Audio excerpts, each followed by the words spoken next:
ಓಂ ನವದುರ್ಗಾಯೈ ನಮಃ. ನವದುರ್ಗೆಯರಲ್ಲಿ ದೇವಿಯ 9ನೆಯ ಸ್ವರೂಪ ಸಿದ್ಧಿಧಾತ್ರಿ. ಸಿದ್ಧಿ ಅಂದ್ರೆ ಅಲೌಕಿಕ ಶಕ್ತಿ ಅಥವಾ ಧ್ಯಾನ ಸಾಮರ್ಥ್ಯ. ಧಾತ್ರಿ ಅಂತಂದ್ರೆ ಕೊಡುವವಳು ಅಂತ. ಹಾಗಾಗಿ ದೇವಿ ಸಿದ್ಧಿದಾತ್ರಿ, ಎಲ್ಲಾ ಪ್ರಕಾರದ ಸಿದ್ಧಿಗಳನ್ನ ಕೊಡುವವಳು ಅಂತ ಅರ್ಥ.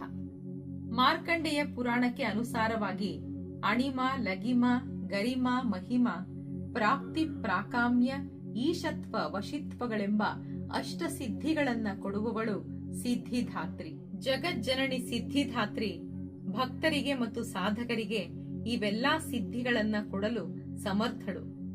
ದೇವಿ ಪುರಾಣದ ಪ್ರಕಾರ ಶಿವನು ಕೂಡ ದೇವಿಯ ಕೃಪೆಯಿಂದಲೇ ಎಲ್ಲ ಸಿದ್ಧಿಯನ್ನ ಪಡೆದುಕೊಂಡನು. ದೇವಿ ಶಿವನ ಅರ್ಧ ಭಾಗವನ್ನ ಹೊಂದಿದ್ದಾಳೆ. ಶಿವನು ಕೂಡ ಇವಳನ್ನ ಧ್ಯಾನದಿಂದಲೂ ಯೋಗ ಬಲದಿಂದಲೂ ಆರಾಧಿಸಿ ಸರ್ವ ಸಿದ್ಧಿಗಳ ಈಶ್ವರನು ಅರ್ಧನಾರೀಶ್ವರನು ಆದನೆಂದು ಬ್ರಹ್ಮಾಂಡ ಪುರಾಣ ಉಲ್ಲೇಖಿಸುತ್ತೆ. ಶಿವನಲ್ಲಿನ ಸರ್ವಜ್ಞತ್ವ, ವಾಕ್ಸಿದ್ಧಿ, ಸೃಷ್ಟಿ ಸ್ಥಿತಿ ಸಂಹಾರ ಕಾರಣತ್ವ, ಅಮರತ್ವ ಮುಂತಾದ ಅನೇಕ ಸಿದ್ಧಿಗಳು ಶಿವನಿಗೆ ದೇವಿಯಿಂದ ಪ್ರಾಪ್ತವಾದವು ಅನ್ನೋದನ್ನ ತಿಳಿಸಿ ಶಕ್ತಿಯ ಪ್ರಾಮುಖ್ಯತೆಯನ್ನ ತೋರಿಸಿಕೊಡುತ್ತೆ. ದೇವಿಗೆ 4 ಭುಜಗಳಿದ್ದು ತನ್ನ ಕೆಳಗಿನ ಬಲಗೈಯಲ್ಲಿ ಚಕ್ರ ಹಾಗೂ ಮೇಲಿನ ಕೈಯಲ್ಲಿ ಗದೆಯನ್ನ, ಹಾಗೆ ಎಡ ಮೇಲ್ಗೈಯಲ್ಲಿ ಶಂಖ ಹಾಗೂ ಕೆಳಗಿನ ಎಡಗೈಯಲ್ಲಿ ಕಮಲ ಪುಷ್ಪವನ್ನ ಹಿಡಿದಿದ್ದಾಳೆ. ದೇವಿಯ ವಾಹನ ಸಿಂಹ ಹಾಗೂ ಕಮಲದ ಮೇಲೂ ಕೂಡ ವಿರಾಜಮಾನಳಾಗ್ತಾಳೆ. ನವರಾತ್ರಿಯ 9ನೇ ದಿವಸ ದೇವಿಯ ಉಪಾಸನೆ ಮಾಡಲಾಗತ್ತೆ.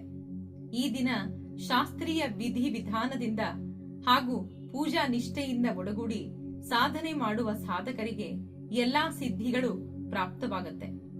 ಸೃಷ್ಟಿಯಲ್ಲಿ ಅವನಿಗಾಗಿ ಯಾವುದು ಅಗಮ್ಯವಾಗಿ ಉಳಿಯುವುದಿಲ್ಲ. ಬ್ರಹ್ಮಾಂಡದ ಮೇಲೆ ವಿಜಯವನ್ನ ಪಡೆಯುವಂತಹ ಸಾಮರ್ಥ್ಯವನ್ನ ಸಾಧಕ ಸಾಧಿಸಿಬಿಡುತ್ತಾನೆ.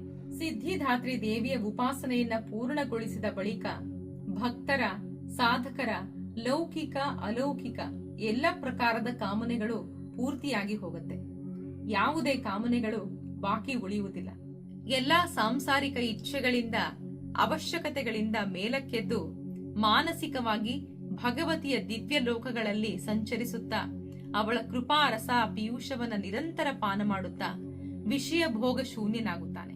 ಭಗವತಿ ಸಿದ್ಧಿದಾತ್ರಿಯ ಸಾನ್ನಿಧ್ಯವನ್ನ ಬಯಸಿ ಸಾಧಕರು ನಿರಂತರ ನಿಯಮ ನಿಷ್ಠರಾಗಿ ಅವಳ ಉಪಾಸನೆ ಮಾಡಬೇಕು. ಇದರಿಂದ ಸಂಸಾರದ ಅಸಾರತೆಯನ್ನ ನೀಗಿ ಪರಮ ಶಾಂತಿದಾಯಕ ಅಮೃತ ಪದ ಪ್ರಾಪ್ತವಾಗತ್ತೆ. ಪ್ರಥಮಂ ಶೈಲಪುತ್ರೀತಿ, ದ್ವಿತೀಯಂ ಬ್ರಹ್ಮಚಾರಿಣಿ,